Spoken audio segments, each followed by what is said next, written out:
Hello there everybody, my name is Silver and welcome back to the shed. Today we're doing another Nerf gun video, yay! So I did one of these a while ago in the X-Shot Hawkeye, link in the description for that video. It was pretty popular, so why not do another? Today, if you're any sort of Nerf enthusiast, we're going to be talking about the Nerf Longshot. Now I'm sure you've heard of it. It's a fairly old blaster, it's quite popular, and it is quite an easy blaster to modify as well. It's fairly simple on the internals. Before we get into it though guys, I thought I would show you this monstrosity. So this is my Longshot. This is literally one of the first projects that I ever did, and as you can see, it is just disgusting. The paint job is all over the place. I didn't really know what I was doing back then. I used too many colors. There's this weird metallic blue that I thought was cool. There's white, there's black, there's a different kind of blue, there's silver. It's too much. It's too much. And also, my cousin gave me this thing. So this right here is a pump style grip for it. Ugh! And it is entirely made out of steel or iron or something. So it's incredibly bulky and heavy and impractical and really bad. We had to drill holes in the shell to attach this thing, and we had to significantly Dremel off the bipod. And yeah, it's just a bad time. It's just a bad time. So, I am looking to redeem myself. Now that I am fairly good at this hobby, I am looking to do better than this. And that's what we're going to do. Thank you, Motorcycle Man. What are you doing? Oh my god. Anyways, my action camera is still charging, so I'm unable to give you guys a first-person view right now. But I'm gonna start on the Longshot in question here. Hi there. Here's the one we're going to take apart and paint and stuff. And yeah, I'll get back to you guys when we've taken all the screws out of this bad boy. Oh my god, guys. Just remember to be careful when removing the screws from an old blaster such as this. This screw in here is very long and a pain in the ass to get out, and if you strip your screws, you're gonna have a bad time. A good idea for that is you get a flathead screwdriver, or whatever these are called. Grab one of those if your screw is getting a little bit stripped, and that makes it a little bit easier. Anyways, I have a lot more screws to get through. God. Alright, so now that we have removed all the screws, just be aware that there's a hidden screw here next to the bipod, and after you've taken off the annoying stock, there are a couple more screws here. Now that all of them have been removed, we must deal with the bolt handle. Now this can be done with an axe, yes. No, we want a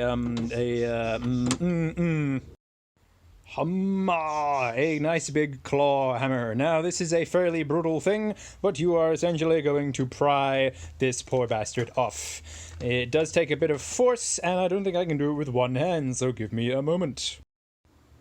Bolt handle gone, and presto, lamau, we are in. Fantastic. So what you're gonna want to do now is remove those when you have hands free. But here we can see the glorious insides of the Longshot. Ooh, ah, how exciting. So as you can see, it's fairly straightforward. We have a big old trigger part here, and that connects here with the thingamabob, and then that does that, and then that connects to there, and then that connects to the plunger head, which is a thick bar. Damn, he's thick. Yes, looks like there's a bit of grease on this. That's interesting. Maybe someone has previously opened this blaster. I don't know. Yes, it's very greasy in here. Strange. And then we have the door tooth thing. Yes, this is a flawless rendition of the internals.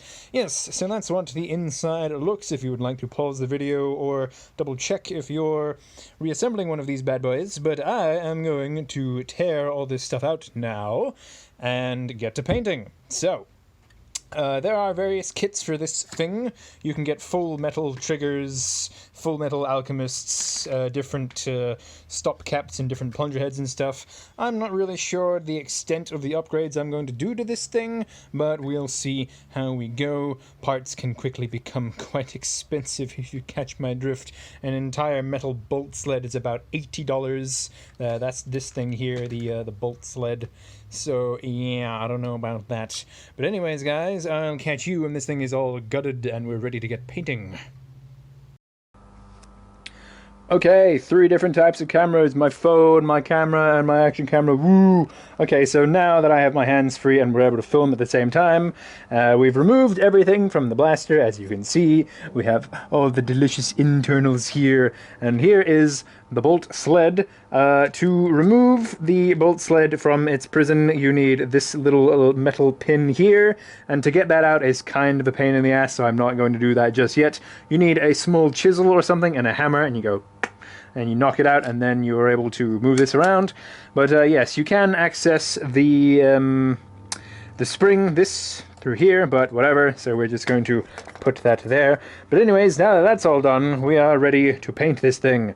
So I'm going to first use a bit of very thin sandpaper, minimum grit, and just give your blaster a nice little rub down with it over some parts. This is honestly not that good, but whatever.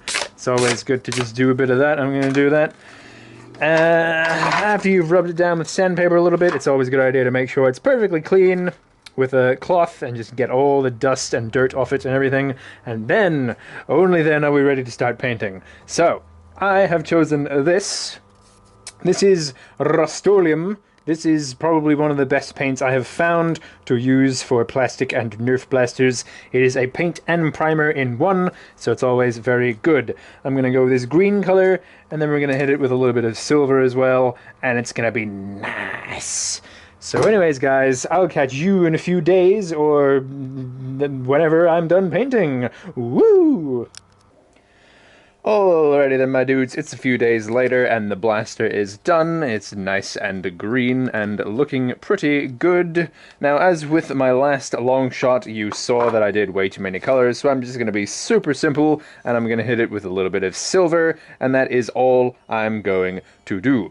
Now, what does this dark green remind you of? I wonder. Well, my friends, this is in fact going to be something special. I have this stencil here that I made with a little bit of help, and I'm going to put the UNSC logo on this bad boy somewhere, and then also what I'm going to do is I'm going to dry brush some of this paint. So, I'm going to put some of the paint into a canister such as this or something, and then I'm going to get just a dry paintbrush and sort of just dab it on. So, doing this will give it sort of a worn look, like it's sort of like rusted or like worn metal or something, so I think that's going to be really cool. And yeah, guys, that's about all I'm going to do. So then, everybody, I'll see you in the next video where I will show you what I'm going to do to this thing. It's going to be literally insane. It's going to be a seriously Halo-themed blaster, everybody. It's going to be... I'm looking forward to it. Alright then, everybody. Thank you for watching, and I'll see you all in the next video.